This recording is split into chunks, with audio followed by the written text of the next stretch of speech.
Well, thank you all very much. And one of the major questions is knowing whether today it is necessary to prepare an international treaty on the Internet, in what framework, what should be the role of states. Internet is so diverse and rich and chaotic. In continents like Africa, where you see a tremendous explosion of Internet, the issue of governance is completely chaotic. So who should take this on board? And within this session, we can only open certain doors. Who, Natalie, do you think should play this role of leadership? Should it be the states?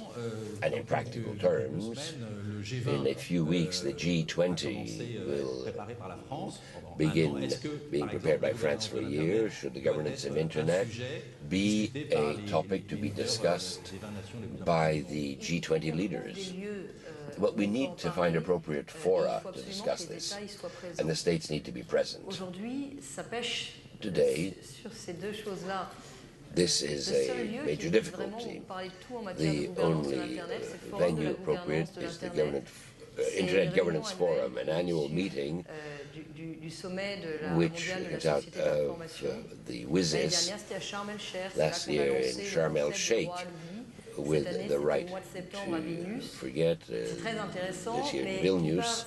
It's very interesting, but has no aspect of negotiation, no formal discussion, no fundamental theme, and the representatives of Internet providers are present. Governments are not very present. In Vilnius, I think there are 3 European ministers, whereas in Vilnius, which is not very far away. And this makes it possible to bring forward certain topics, but doesn't make it possible to move forward. And for me, a real discussion must be multi-partner, because you need the Internet world, but you also need the governments. Otherwise, in the light of the gambits that we've all alluded to, this doesn't really have any meaning. So, as I see it, the G20 is an appropriate structure where this can be discussed, and the President of the Republic has said that he wanted to take advantage of the year during which France will be heading the G20 to launch the topic. It doesn't mean that it's the only venue. There are other venues we're working on Internet governance which remain pertinent. I think an organization like ICANN that is working on domain names.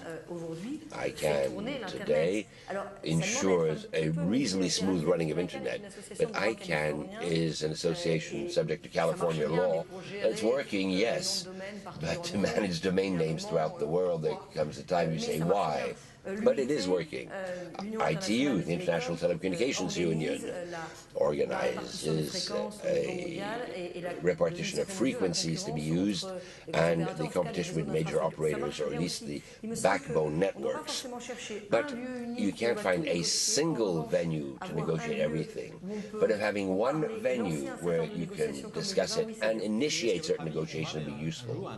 But do you think we will one day have an international treaty on the net? I think you need several international treaties, if there were any, because one international treaty wouldn't have much meaning. If you look at tax competition, you need to talk about tax competition. It's a real issue. Today, you pay VAT in the place in which the company is registered.